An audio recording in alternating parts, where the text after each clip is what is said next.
So I did this painting right here from this photo. And if you're looking at this saying like, Chris, how did you know how to handle all these rocks and all these different shapes and light and shadow and there's bird poop and there's different colors? How did you do that? Well, there's one thing that I know that makes doing this a whole lot easier, which is what I'm going to teach you in this video. All right, welcome to Paint Coach. If you're new to the channel, my name is Chris Fornatero and I help thousands of students every single month get better at painting through my online courses and tutorials. So the one thing that I know that's going to make landscape painting a lot easier for you, made it a lot easier for me, it's figuring out the scene's light code or maybe light formula. So what do I mean by that? So I took this photo, it's from Monterey, California, took it a few years ago, and it's overcast, cloudy day. So in my mind, when I see this, the first thing that I think about is that the light from the sky that's coming through that clouds is the main light source. So what I see is that anything that is a wall, I'm going to say wall or a shelf, walls are going to be darker like this. Shelves are going to be a little lighter and probably a little cooler, just like this. Now, the difference in this value is not huge. This isn't a sunny day. So I'm aware that, okay, I'm going to make it lighter, but I can't make it that much lighter. And so once I have that, and then I think, okay, like, well, what's the darkest dark? We have like, darkest accent kind of right there. So kind of a way to think about this is just think of it like a basic structure, is that you're going to have one value there, and then you got another value for the top. And this value over here on this wall is going to be pretty similar to this one as well. And then my darkest accent is going to be down at the bottom, probably in between the rocks, down in the cracks like that. So once I know that, I can take that formula and kind of make any shape rock I want. So I could, take this and say, okay, well, what if I kind of made it like that? And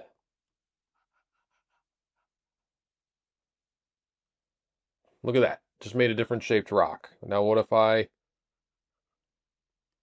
put a little rock right there in front of it?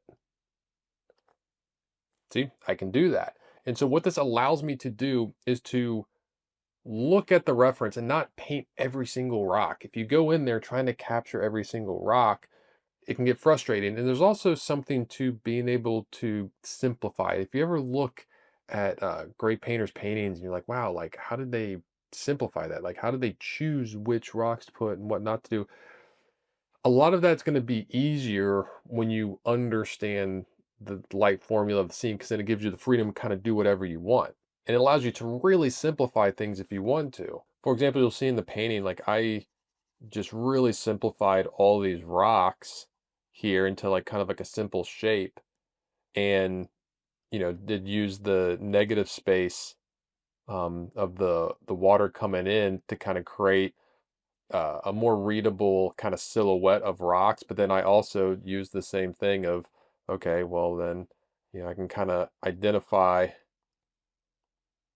or suggest rocks more, knowing this kind of light formula of where the darkest darks will be, where the reflect light from the sky will be as well. So let's take a look at the cliff notes from this painting. Now I actually did this as a tutorial on Paint Coach Studio. Every video tutorial, it's in real time. You get to see how I do every painting stroke for stroke.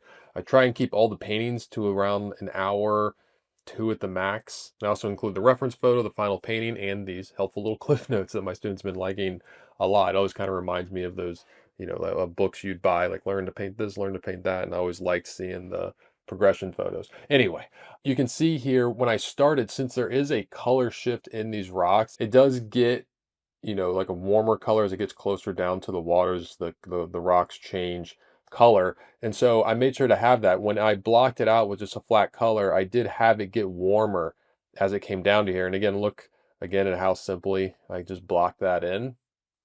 And so once I block that in, then I come back to that idea of the light formula, and I start creating simple shapes and just adding in, like all I did here was just add in these light shapes.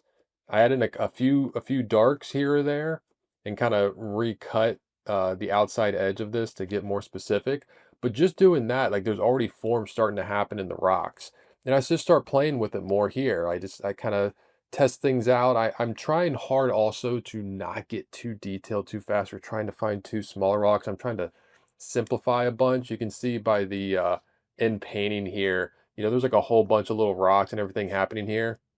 Just kind of condense that into like an overall form. Same thing with the rocks down here. I suggested some form, but I didn't want to have like a whole bunch of little detail like in the corner of the painting drawing the viewer's eye to go to the corner of the painting like that.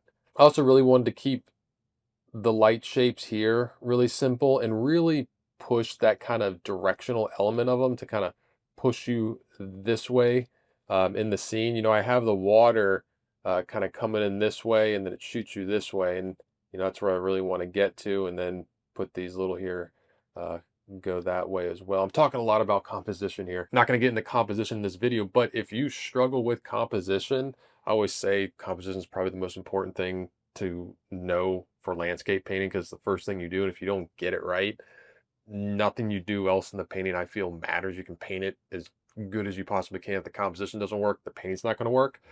That's why I created my free composition coaching guide. It's a series of short, easy to understand videos that breaks composition down so you will actually have a system for finding a composition, and you won't waste any more canvases painting landscapes that are doomed from the start because you don't know composition.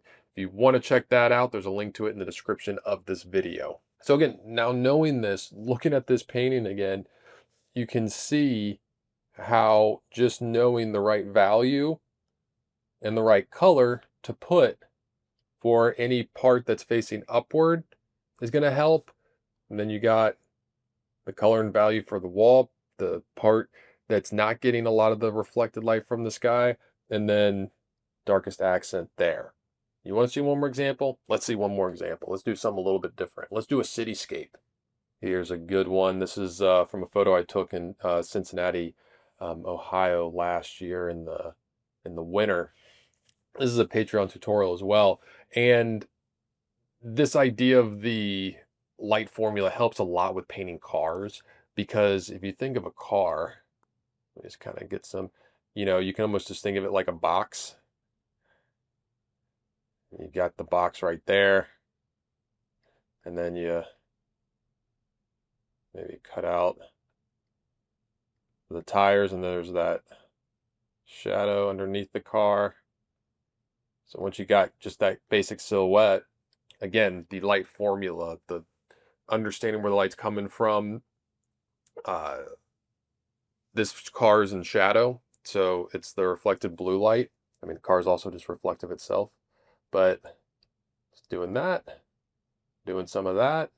And I mean, look, you already got a car going, and this picking up a little more reflected light from a building off to the side here. Whoops, I didn't grab that color.